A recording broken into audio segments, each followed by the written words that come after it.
ఆద్యాంతం budget ప్రసంగంలో మాట్లాడినటువంటి అన్ని అంశాలని మనం ఒకసారి పరిశీలిస్తే అధికారంలోకి వచ్చినటువంటి 9 మాసాలు పూర్తయిపోయి దగ్గర సంవత్సరం పూర్తవుతున్నటువంటి సందర్భంలో ఇప్పటికీ కూడా బడ్జెట్ ప్రసంగం ఆద్యాంతం కూడా జగన్మోహన్ రెడ్డి గారిని విమర్శించడానికి, గత ప్రభుత్వాన్ని తప్పుపట్టడానికి, ఇప్పుడు అధికారంలో ఉన్నటువంటి చంద్రబాబు నాయుడు గారిని వారి కొడుకుని పొగడ్డానికి బడ్జెట్ ప్రసంగం అంతా కూడా కనబడింది తప్ప ఈ రాష్ట్రంలో ఉన్నటువంటి పేదవాడి తాలూకా జీవన విధానాన్ని మార్చడానికి ఎక్కడ కూడా ఆ ఉద్దేశంతో ప్రభుత్వం ఎక్కడ కూడా బడ్జెట్ని పొందుపరచలేదనేటువంటిది ఈరోజు వైఎస్ఆర్ కాంగ్రెస్ పార్టీ కానీ రాష్ట్రంలో పేదవాడు కానీ భావిస్తూ ఉన్నాడనేటువంటి విషయాన్ని సందర్భంగా తెలియజేస్తా ఉన్నాం. నిత్యం జగన్నామ స్మరణం. మీరు అధికారంలోకి వచ్చారు, సంవత్సరం పూర్తయిపోతూ ఉంది, ఇప్పటికే ఒక బడ్జెట్ని ప్రవేశపెట్టారు, రెండోసారి పూర్తి స్థాయి బడ్జెట్ని ప్రవేశపెట్టారు. మా అయితే ఇంకో 3 సార్లు మీరు ఈ ప్రభుత్వంలో మీరు మరో 3 సార్లు బడ్జెట్ ప్రవేశపెట్టగలరు. ఇప్పటికీ కూడా ఇంకా జగన్మోహన్ రెడ్డి గారి మీద పడేయడం తప్ప గత ప్రభుత్వం చేసినటువంటి కార్యక్రమాలు, అప్పుడు ఇచ్చినటువంటి సంక్షేమ పథకాలు సరే మీరు ఎలాగ ఇవ్వలేరు, మీ చేత కాదు. మీరు కేవలం ప్రజల తాలూకా ఆశల్ని, వారి నమ్మకాన్ని, వారు ఏదైతే ఈ ప్రభుత్వం వస్తే జగన్మోహన్ రెడ్డి గారి కన్నా మేలైనటువంటి పథకాలు ఇస్తారు, జగన్మోహన్ రెడ్డి గారు ఇచ్చినటువంటి సంక్షేమ కార్యక్రమాల కన్నా మెరుగ్గా ఇస్తారు, ఇంకా ఎక్కువ ఇస్తారు, 2 3 ఎక్కువ ఇస్తారు అని చెప్పి పాపం ఆశపడి ప్రజలు ఓట్లేస్తే సరే మనం జీవితంలో అనేక సందర్భాల్లో చూస్తాం, నమ్మిన వాడినే మోసం చేయగలరు. మనం ఎవరినైతే ఎక్కువ నమ్ముతామో వాళ్ళే మనల్ని మోసం చేయగలరు. ఆ రకంగానే గతంలో అనేక సందర్భాల్లో చంద్రబాబు నాయుడు గారు అంటే మోసం అని చెప్పి తెలిసిన గతంలో ఆయన 3 సార్లు ముఖ్యమంత్రిగా ఇచ్చినటువంటి మాటని ఎప్పుడు నిలబెట్టుకోకపోయినా ఆయన చూపెట్టినటువంటి ఆశని ఈరోజు ప్రజలు నమ్మి ఓట్లేసినందుకు మళ్ళీ నట్టేట ముంచేసేటువంటి కార్యక్రమాన్ని చేశారు. ఎక్కడ సూపర్ 6 సంబంధించి ఎన్నికల్లో అధికారంలోకి రావడానికి, ప్రభుత్వాన్ని ఏర్పాటు చేయడానికి ప్రధానమైనటువంటి ఒక ఆయుధంగా వాడుకున్నటువంటి సూపర్ 6 ఏమైపోయిందో తెలియదు. పోనీ ఇచ్చినటువంటి మాటను నిలబెట్టుకుంటారా అంటే ఆ నమ్మకం ప్రజలకు లేదు. ఎందుకు లేదు అని అంటే గతంలో నవంబర్లో 2024-25 సంబంధించినటువంటి బడ్జెట్ని సరే అధికారంలోకి వచ్చినటువంటి 6 నెలల తర్వాత మీరు బడ్జెట్ని ప్రవేశపెట్టారు. బడ్జెట్ ప్రవేశపెట్టినప్పుడు ఏం చెప్పారు? ఏదైతే అమ్మఒడి మీరు దాని పేరు మార్చి తల్లికి వందనం అని చెప్పి పేరు మార్చి 5,300 కోట్ల రూపాయలు అందులో పొందుపరిచారు. ₹1 విడుదలైందా? ఎవరికన్నా ఒక తల్లికో ఒక బిడ్డకో ₹1 ఇచ్చారా? లేదు. రైతు భరోసా కింద ఏదైతే మీరు అన్నదాత సుఖీభవ అని చెప్పి పేరు మార్చి మీరు చెప్పారో దానికి ఒక 1,000 కోట్ల రూపాయలు కేటాయింపులు చేశారు. ₹1 చెల్లించలేదు. సరే ఇంకా ఫ్రీ బస్సు గురించో లేదా మహిళలకు ఇస్తామన్నటువంటి నెలకు 1,500 రూపాయల గురించో లేదా నిరుద్యోగులకు ఇస్తానన్నటువంటి 3,000 రూపాయల గురించో లేదా సంవత్సరానికి ఇస్తానన్నటువంటి 3 సిలిండర్ల గురించో వీటి గురించి ప్రస్తావనే లేదు. సరే దీని గురించి పక్కన పెడదాం. మళ్ళీ నిన్న మీ బడ్జెట్ కేటాయింపుల్లో ఈ సంవత్సరం తల్లికి వందనం కింద 9,000 కోట్ల రూపాయలు కేటాయించారు. సరే ఇస్తారో ఎవరో అనేటువంటిది తర్వాత విషయం. మీరు ఇచ్చినటువంటి ఎన్నికల హామీ ఏంటి? రాష్ట్రంలో ఎంతమంది 1వ తరగతి నుంచి 12వ తరగతి వరకు పిల్లలు ఉంటారో తల్లికి ఎంతమంది పిల్లలు ఉంటే అంతమంది పిల్లలకి సంవత్సరానికి 15,000 రూపాయలు ఇస్తామన్నారు. ఎందుకంటే గతంలో మేము ప్రభుత్వంలో ఉన్నాం. మేము అమ్మఒడి కింద అనేక పథకాలు అనేక సందర్భాల్లో 5 సంవత్సరాలు వారికి 15,000 రూపాయలు చొప్పున చెల్లించాం. మాకున్నటువంటి లెక్కల ప్రకారం రాష్ట్రంలో 80 లక్షల మంది పిల్లలు ఉన్నారు. ఇది ప్రభుత్వ లెక్కలు. సంవత్సరానికి 80 లక్షల మంది పిల్లలకి 15,000 రూపాయలు చొప్పున ఇస్తే 12,000 కోట్ల రూపాయలు కేటాయింపులు చేయాలి. మీరు చెప్తుందేమో 9,000 కోట్ల రూపాయలు, కేటాయించిందేమో 8,600 కోట్ల రూపాయలు. తీరా ఎంత ఇస్తారో అనేటువంటిది ఆ దేవుడికి తెలియాలి. రైతు భరోసా కింద ఏదైతే మీరు పెట్టినటువంటి అన్నదాత సుఖీభావ కింద రాష్ట్రంలో 55 లక్షల మంది రైతులు ఉన్నారు. మీరు ఇచ్చినటువంటి హామీ ప్రకారం 20,000 రూపాయలు ప్రతి రైతుకి పెట్టుబడి సాయం కింద అందిస్తామని చెప్పి ఏదైతే మాటిచ్చారో ఆ పెట్టుబడి సాయం కింద ఇస్తానన్నటువంటి దానికి 11,000 కోట్ల రూపాయలు కేటాయింపులు చేయాలి. మీరు కేటాయించింది 6,500 కోట్ల రూపాయలు. సరే, ఇందులో ఎంతమందికి ఇస్తారు, అసలు ఇస్తారా ఇవ్వరా, లేదా గతంలో కేటాయింపులు మాత్రమే చేస్తాం, డబ్బులు విడుదల చేయాల్సినటువంటి పరిస్థితి వస్తుందా రాదా, ఇస్తారా ఇవ్వరా అనేటువంటిది మళ్ళీ ఆ దేవుడికి తెలియాలి. మేము అధికారంలోకి వచ్చిన తర్వాత 2019లో మా మేనిఫెస్టో ఏదైతే ప్రజలకు చెప్పామో దాన్ని ఒక భగవద్గీతగా, ఒక బైబిల్గా, ఒక ఖురాన్గా భావించి, అంత పవిత్రంగా భావించి రాష్ట్రంలో ఉన్నటువంటి అన్ని ప్రభుత్వ కార్యాలయాలు, ముఖ్యమంత్రి గారి కార్యాలయం దగ్గర నుంచి రాష్ట్రంలో ఉన్నటువంటి అన్ని ప్రభుత్వ కార్యాలయాల్లో దాని ప్రముఖంగా వచ్చినటువంటి ప్రతి వ్యక్తికి, ప్రజలందరికీ కూడా అది తెలియాలి. ఎప్పటికప్పుడు ప్రభుత్వం గుర్తు చేసుకోవాలి. ఇచ్చినటువంటి హామీలను నిలబెట్టుకునేటువంటి దిశగా ముందుకు వెళ్ళాలనేటువంటి ఉద్దేశంతో ముందుకెళ్ళాం. దగ్గర 99% హామీలు అమలు చేశాం. ఇచ్చినటువంటి ప్రతి హామీని నిలబెట్టుకున్నాం. అన్ని కార్యక్రమాలు చేసి, అన్ని పథకాలు అమలు చేసి, ఇవన్నీ అమలు చేసినటువంటి జగన్మోహన్ రెడ్డి గారిని చూశారు. ఈరోజు ఇచ్చి హామీలు ఇచ్చి మోసం చేస్తున్నటువంటి చంద్రబాబు నాయుడు గారిని చూస్తూ ఉన్నారు. దీనివల్ల ఈరోజు జగన్మోహన్ రెడ్డి గారి తాలూకా విలువ రాష్ట్రంలో పేదవాడికి మరింతగా, జగన్మోహన్ రెడ్డి గారు హామీ ఇస్తే ఏ రకంగా నిలబెట్టుకుంటాడు అనేటువంటి దానికి ఒక ఉదాహరణగా ఈరోజు కనబడతా ఉంది. 9 నెలలు పూర్తయిపోతా ఉంది. క్యాపిటల్ ఎక్స్పెండిచర్ ఏమో 24,000 కోట్ల రూపాయలు చెప్తారు, ఖర్చు పెట్టిందేమో 11,000 కోట్ల రూపాయలు.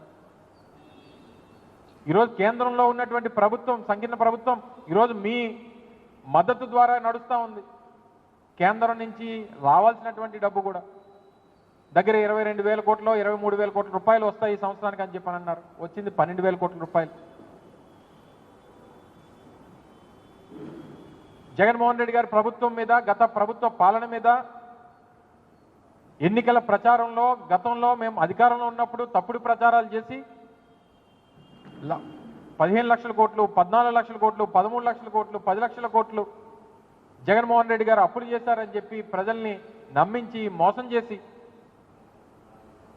ఈరోజు అప్పుల గురించి ప్రస్తావించడానికి బడ్జెట్లో భయపడేటువంటి పరిస్థితులు మీకు కనబడతా ఉన్నాయి.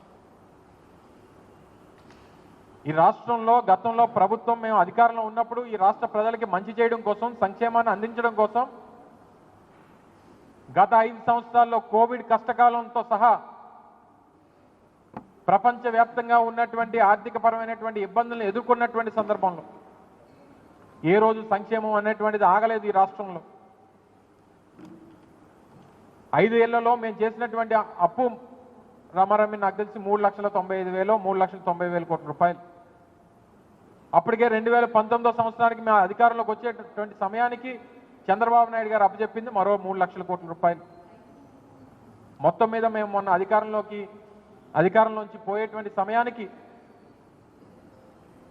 2024 మేము ఏ రోజైతే అధికారాన్ని కోల్పోయామో ఆ సమయానికి రాష్ట్రం తాలూకా అప్పు 7 లక్షల కోట్ల రూపాయలు. కానీ మీరు చెప్పింది 14 లక్షలు, 12 లక్షలు, 13 లక్షలు, 10 లక్షలు. రాష్ట్రం శ్రీలంక అయిపోతుంది, రాష్ట్రం జింబాబ్వే అయిపోతుంది, మరోటి అయిపోతుంది అని చెప్పి మీరు లేనిపోయినటువంటి ఆరోపణలు ప్రభుత్వం మీద చేసి ప్రజల్ని నమ్మించి ఓట్లు వేయించుకొని అధికారంలోకి వచ్చి మీరు చేసేటువంటిది ఈ మోసం ఇదంతా కూడా ఈరోజు ప్రజలు గమనిస్తూ ఉన్నారు. ప్రజల పక్షాన వైఎస్ఆర్ కాంగ్రెస్ పార్టీ జగన్మోహన్ రెడ్డి గారి నాయకత్వంలో పోరాటం చేస్తుంది. మీరు ఇచ్చినటువంటి ఎన్నికల హామీలు నిలబెట్టుకునేంత వరకు కూడా మీ మీద ఒత్తిడి తీసుకొచ్చేటువంటి కార్యక్రమం చేస్తాం. ఇప్పటికే మీరు ఈ 10 నెలలు, ఈ 9 మాసాల్లో రాష్ట్ర ప్రజలకి మీరు ఇచ్చినటువంటి హామీల ద్వారా, అమ్మఒడి ద్వారా ఒక 10,000 కోట్ల రూపాయలు అప్పు అయిపోయారు. నిరుద్యోగ భృతి ద్వారా ఒక 6,000 కోట్ల రూపాయలు మీరు ఈ రాష్ట్రంలో నిరుద్యోగులకి చెల్లించాల్సినటువంటి అవసరం ఉంది. అన్నదాత సుఖీభవ ద్వారా ఒక 10,000 కోట్ల రూపాయలు. ఇక 18 సంవత్సరాల నుంచి 59 సంవత్సరాలు నిన్నటువంటి మహిళలకి 1,500 రూపాయలు చెప్పని నెలకిస్తామని చెప్పారు. నాకు తెలిసి ఈ రాష్ట్రంలో 18 సంవత్సరాలు నిన్నటువంటి మహిళలు దాదాపు 2 కోట్ల మంది ఉన్నారు. అంటే 18 సంవత్సరాల నుంచి 59 సంవత్సరాలు పోనీ అలా తీసుకున్నా పోనీ 1,75,00,000 నుంచి 1,80,00,000 మంది ఉన్నారు. వారికి మీరు ఇచ్చినటువంటి ఎన్నికల హామీ ద్వారా మీరు కేటాయించాల్సినటువంటి ఈ డబ్బు దాదాపు 27,000 నుంచి 28,000 కోట్ల రూపాయలు, ఒక్క రూపాయి కేటాయించలేదు. నిరుద్యోగులకి 20 లక్షల మంది నిరుద్యోగులకి 3,000 రూపాయలు చొప్పున నెలకు 600 కోట్ల రూపాయలు చెల్లించాలి. అంటే సంవత్సరానికి 7,200 కోట్ల రూపాయలు చెల్లించాల్సినటువంటి పరిస్థితిలో ఒక్క రూపాయి కేటాయింపు బడ్జెట్లో లేదు. ఫ్రీ బస్సు కింద దాదాపు 2,500 కోట్ల రూపాయలు బడ్జెట్లో కేటాయించాలి, బడ్జెట్లో లేదు. అలాగే 3 సిలిండర్లకు సంబంధించి 4,500 కోట్ల రూపాయలు బడ్జెట్లో కేటాయించాల్సినటువంటి పరిస్థితి వస్తే 2,500 కోట్ల రూపాయలు అందులో కేటాయించి చేతులు దులుపుకున్నారు. ఫ్రీ బస్సు గురించి అడిగితే గతంలో అనేక సందర్భాల్లో మీ అందరికీ తెలుసు, కర్ణాటకలో ఫ్రీ బస్సు పెట్టారు, తర్వాత హైదరాబాద్లో ఫ్రీ బస్సు తెలంగాణలో కాంగ్రెస్ పార్టీ చెప్పింది, ఆంధ్రాలో ఆ రెండు చూసి మీరు హామీ ఇచ్చారు. అడిగితేనేమో దసరా అన్నారు, దసరా వెళ్ళిపోయింది. తర్వాత అడిగితే దీపావళి అన్నారు, దీపావళి వెళ్ళిపోయింది. తర్వాత సంక్రాంతికి వస్తున్నాం అన్నారు, సంక్రాంతికి వస్తున్నాం సినిమా వచ్చింది తప్ప ఫ్రీ బస్సు రాలేదు. ఇప్పుడు మళ్ళీ ఉగాది అంటున్నారు. ఈయన చెప్పిన హామీలు మాటలు సినిమా పేర్లకు పనికొస్తున్నాయి తప్ప ప్రజలకు ఒక్క రూపాయి దీని ద్వారా ఒరిగింది లేదు అనేటువంటి విషయాన్ని తెలియజేస్తా ఉన్నాం. చంద్రబాబు నాయుడు గారు మన ఊర్లో ఒక సామెత ఉంటుంది, ప్రజలకి అన్నం పెడితే అరిగిపోద్ది, ఎవరికైనా చేరిస్తే చిరిగిపోద్ది, కానీ కర్ర కాల్చి వాత పెడితే జీవితాంతం గుర్తుండిపోద్ది అన్నటువంటి దానికి చంద్రబాబు నాయుడు గారు ఒక గొప్ప ఉదాహరణ. చెప్పినవన్నీ చేస్తే ఏముంటుంది, జనకు డబ్బు ఇస్తే ఖర్చు పెట్టించుకుంటారు, పిల్లలకి తిండి పెడితే అరిగిపోద్ది, ఏదైనా ఇచ్చిన మాట నిలబెట్టుకోకపోతే మోసగాడి కింద మనం మిగిలిపోతాం, జీవితాంతం గుర్తుండిపోతాం అని చెప్పి ప్రజలకి బుద్ధి వచ్చేటువంటి విధంగా చంద్రబాబు నాయుడు గారి తాలూకు వ్యవహార తీరుంది. ఇన్ని రకాలుగా ఈ రాష్ట్రంలో రైతులకి మేలు చేసేటువంటి పరిస్థితులు లేవు. మొన్ననే మనం చూసాం, ఈ పక్కనే నిరుద్యోగులు గ్రూప్ 2కు సంబంధించినటువంటి ఉద్యోగ అవకాశాల కోసం చివరిగా ప్రభుత్వంలో ఉన్నటువంటి ముఖ్యమంత్రి, ప్రభుత్వం కమిషన్కి లేఖ రాస్తే పట్టించుకున్నటువంటి పరిస్థితుల్లో ఉన్నారు. వేలాది మంది యువత రోడ్ల మీదకి వచ్చి వారి తాలూకా ఇబ్బందులు చెప్పేటువంటి పరిస్థితి. తొలి సంతకం డిఎస్సికి దిక్కు దివాన్ లేదు. మొన్న చూశారు, మా చోడవరం నియోజకవర్గానికి సంబంధించి ఈ రాష్ట్రంలో మిగిలినటువంటి ఒక్క గోవాడ షుగర్ ఫ్యాక్టరీ రైతులు రోడ్డెక్కి ఆ ప్రభుత్వం నుంచి సహాయం అందక, ప్లాంట్ సరిగ్గా నడపలేక, ప్రభుత్వం నుంచి అందించాల్సినటువంటి పెట్టుబడి సాయం అందించక, రైతులకు ఇవ్వాల్సినటువంటి డబ్బు ఇవ్వక, కార్మికులకు ఇవ్వాల్సినటువంటి జీతాలు ఇవ్వక, ఏ రకంగా రోడ్డెక్కారో రైతులు మీరందరూ కూడా చూశారు. రైతులు రోడ్డెక్కిపోయారు, యువత రోడ్డెక్కిపోయారు. ఇక చివరికి గ్రామాల్లోకి వెళ్తే మహిళలు కూడా తిరగబడేటువంటి పరిస్థితి ఈరోజు రాష్ట్రంలో కనబడతా ఉంది. ఇవన్నీ కూడా పక్కన పెడితే ఉత్తరాంధ్ర ప్రాంతం అమరావతికి 6,000 కోట్ల రూపాయలు చెప్పారు. మరి వెనుకబడినటువంటి ఉత్తరాంధ్ర పరిస్థితి ఏంటి?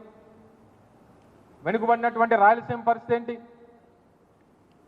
మరి ఈ రాష్ట్రంలో ఇంక ఉత్తరాంధ్రలో ఉన్నటువంటి జిల్లాలు, వెనుకబడినటువంటి రాయలసీమలో ఉన్నటువంటి జిల్లాలు మీకు మీ ఆంధ్రప్రదేశ్ రాష్ట్ర మ్యాప్లో లేవా అని అడుగుతా ఉన్నా ఈ ప్రభుత్వాన్ని. మీకు ఈ రాష్ట్రం అంటే అమరావతి మాత్రమేనా అని అడుగుతా ఉన్నాం.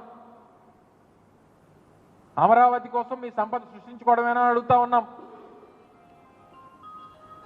మీరు చెప్పినటువంటి సంపద సృష్టి అనేటువంటిది అమరావతిలో మీకోసం చేసుకుంటా ఉన్నారు తప్ప రాష్ట్రంలో ఉన్నటువంటి మిగిలిన ప్రాంతాల సంగతి ఏంటి? ఎన్నికల ముందు విశాఖపట్నం మెట్రో రైలు అన్నారు, ఉత్తరాంధ్ర సుజల స్రవంతి అన్నారు. ఈరోజు తీరా బడ్జెట్లో చూస్తే మేము తీసుకొచ్చినటువంటి పోర్టుల గురించి, మేము కట్టినటువంటి రామాయపట్నం పోర్టు గురించి, మేము కట్టినటువంటి మచిలీపట్నం పోర్టు గురించి, మేము కట్టినటువంటి మూలపేట పోర్టు గురించి, మా హయాంలో మొదలుపెట్టినటువంటి భోగాపురం ఇంటర్నేషనల్ ఎయిర్పోర్ట్ గురించి, మా హయాంలో తీసుకొచ్చినటువంటి ఇండస్ట్రియల్ కారిడార్ల గురించి మీరు గొప్పలు చెప్పుకోవడం ఏంటో. ఇవన్నీ కూడా ప్రజలు గమనిస్తూ ఉన్నారు.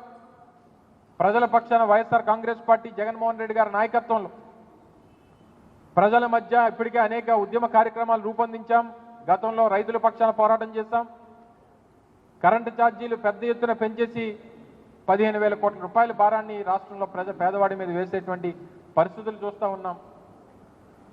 ఇప్పటికన్నా ఇచ్చినటువంటి మాట నిలబెట్టుకునేటువంటి దిశగా మీరు చెప్పినటువంటి ఆ 15,000 రూపాయలు చెప్పిన ఆ పిల్లలకి ఇస్తానన్నారు. 1,500 రూపాయలు చెప్పిన ప్రతి నెల మహిళలకు ఇస్తామన్నారు. చదువుకున్నటువంటి నిరుద్యోగ యువతకి నెలకు 3,000 రూపాయలు ఇస్తామన్నారు. 5 సంవత్సరాల్లో 20 లక్షల ఉద్యోగాలు అన్నారు. మొదటి సంవత్సరం అయిపోయింది. ఎంతమందికి ఉద్యోగాలు ఇచ్చారు? అంటే 5 సంవత్సరాలు 20 లక్షల మంది కంటే ఒక సంవత్సరానికి 4 లక్షల మంది. ఈ సంవత్సరంలో ఎన్ని లక్షల మందికి ఉద్యోగాలు ఇచ్చారో ప్రభుత్వం సమాధానం చెప్పాలి ప్రజలకి. మండలిలో మా సభ్యులు అడిగితే ఇస్తామని చెప్పాం కానీ మేము చెప్పాం కానీ ఇప్పటికి ఇంక ఇవ్వలేదు అనేటువంటి మాట ముఖ్యమంత్రి గారు కొడుకు చెప్తా ఉన్నాడు. మేము చెప్పాం కానీ ఇస్తామన్నామా అని చెప్పని అడుగుతా ఉన్నాడు. సో ఇన్ని రకాలుగా ఇన్ని మోసాలు కేవలం అధికారం కోసం ఏ గడ్డన్నా తినడానికి వెనుకాడం అనేటువంటి విధంగా ఈరోజు ఈ కార్యక్రమాలన్నీ చేశారు. తప్పకుండా వైఎస్ఆర్ కాంగ్రెస్ పార్టీ ప్రజల పక్షాన పోరాటం చేస్తుంది. ప్రజలకు ఇచ్చినటువంటి హామీలు ఏదైతే ఈ కూటమి ప్రభుత్వం ఎన్నికల్లో చెప్పిందో అధికారంలోకి రావడానికి చెప్పిందో వాటన్నిటి కూడా నిలబెట్టుకునేటువంటి విధంగా వారి మీద ఒత్తిడి తీసుకొచ్చేటువంటి కార్యక్రమం కూడా వైఎస్ఆర్ కాంగ్రెస్ పార్టీ చేస్తుందనేటువంటి విషయాన్ని తెలియజేసుకుంటూ ఎన్నికల ముందు ఒక నినాదం తీసుకొచ్చారు. Hello AP, bye bye YCP అన్నారు. ఇప్పుడు ఏం చేశారు? హలో ఏపీ కూటమి పెట్టింది టోపీ. ఇది మరి ఎవరు చెప్తారో ఎవరితో చెప్పించుకుంటారో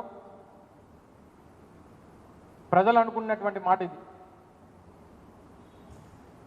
ఆ రోజు జగన్మోహన్ రెడ్డి గారిని ఇస్తున్నటువంటి పథకాలని అన్నింటినీ కూడా విమర్శించి అంతకంటే ఎక్కువ ఇస్తామని చెప్పి 3 ఇస్తామని చెప్పి మోసం చేసి ఇప్పుడు హలో ఏపీ కూటమి పెట్టింది మనకు టోపీ అనుకునేటువంటి విధంగా ఈరోజు ప్రజలు అనుకునేటువంటి పరిస్థితి తీసుకొచ్చింది ఈ ప్రభుత్వం అనేటువంటి విషయాన్ని మరొకసారి ఈ సందర్భంగా తెలియజేసుకుంటూ ప్రజలందరికీ కూడా జరుగుతున్నటువంటి మోసాన్ని, చేస్తున్నటువంటి ఈ వంచనని గుర్తించాల్సిందిగా మీ ద్వారా ప్రజలందరినీ కూడా కోరుతా ఉన్నాం.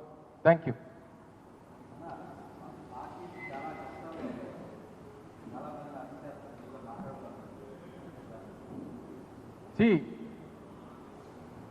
ప్రభుత్వం తాలూకా పనితీరు మీద, వారి తాలూకు పరిపాలన మీద శ్రద్ధ పెడితే వీటి మీద పెద్దగా దృష్టి ఉండదు. ఇప్పుడు ఎవరిని అరెస్ట్ చేస్తారు? రేపు పొద్దున్న గట్టిగా మాట్లాడితే మాలాంటి వాళ్ళని, లేదా సోషల్ మీడియాలో ఎవరన్నా ప్రశ్నిస్తే, ప్రభుత్వాన్ని విమర్శిస్తే వాళ్ళని, ఈ ప్రభుత్వం ఏదైనా వారి వైఫల్యాన్ని ఎత్తి చూపేటువంటి ఎవరినన్నా సరే మేము బెదిరించి మా రెడ్ బుక్ రాజ్యాంగాన్ని అమలు చేసి తప్పుడు కేసులు పెట్టి అరెస్ట్ చేసి వారు నోళ్లు మూయించేటువంటి ప్రయత్నం చేసేటువంటి దిశగా ఈరోజు ప్రభుత్వం పనితీరు ఉంది. సో ప్రభుత్వం వారి తాలూకా పని మీద శ్రద్ధ లేనప్పుడు, ఇచ్చినటువంటి మాట నిలబెట్టుకునేటువంటి పరిస్థితులు లేనప్పుడే ఇలాంటి పరిస్థితులకి వారు దిగజారుతారు. సరే, వీటన్నిటి కూడా చట్టాలు, మా న్యాయస్థానాలు ఇవన్నీ ఉన్నాయి, వాటిలో పోరాటం చేస్తాం. తప్పకుండా ప్రభుత్వాన్ని మాత్రం నిలదీసేటువంటి విషయంలో ఎప్పటికీ కూడా వైఎస్ఆర్ కాంగ్రెస్ పార్టీ వాళ్ళు ఎంతమంది అరెస్ట్ చేసినా వెనకడిగేసేటువంటి ప్రసక్తే ఉండదు అనేటువంటి విషయాన్ని మరొకసారి ఈ సందర్భంగా తెలియజేస్తా ఉన్నాం. ఓకే, చెప్తున్నా కదా, మళ్ళీ సేమ్ ఇందాక చెప్పినట్టుగా ప్రభుత్వాన్ని, సో వారు ఏదో మాట్లాడారని గత ప్రభుత్వాన్ని గతంలో అధికారం ఉన్నప్పుడు లేదా అధికారం పోయిన తర్వాత తెలుగుదేశం పార్టీని విమర్శించారని చెప్పి ఆయన మీద కేసు పెట్టారు. ఇదే ఇప్పుడు కూటమి నేతలు గతంలో మేము అధికారంలో ఉన్నప్పుడు ఆ రోజు జగన్మోహన్ రెడ్డి గారి మీద కానీ వైఎస్ఆర్ కాంగ్రెస్ పార్టీ నాయకుల మీద కానీ ఏ రకంగా మాట్లాడారో అని ఇవన్నీ మేము పరిగణలో తీసుకుంటే ఇప్పటికీ అక్కడ ఉన్నటువంటి వారు అందరూ కూడా జైల్లో ఉండేవారు. సో ఇవి కాదు, ప్రభుత్వంలో మీరు అధికారం ప్రజలకు ఇచ్చిన తర్వాత మీరు శ్రద్ధ పెట్టాల్సింది పరిపాలన మీద, ప్రజలకు ఇచ్చినటువంటి హామీల మీద. సో వీటిని ప్రశ్నించేటువంటి పరిస్థితి వచ్చినప్పుడు వారి మీద ఈ రకమైనటువంటి చర్యలు తీసుకునేటువంటి కార్యక్రమాలు, కక్ష సాధింపు చర్యలు ఇవన్నీ జరుగుతూ ఉంటాయి. సరే, వీటికన్నింటిని కూడా బెదిరిపోయో లేకపోతే భయపడో వెనకడిగేసి ఇంట్లో కూర్చునేటువంటి పరిస్థితులు మాకు ఉండవు అనేటువంటి విషయాన్ని మరొకసారి వారికి తెలియజేస్తా ఉన్నాం.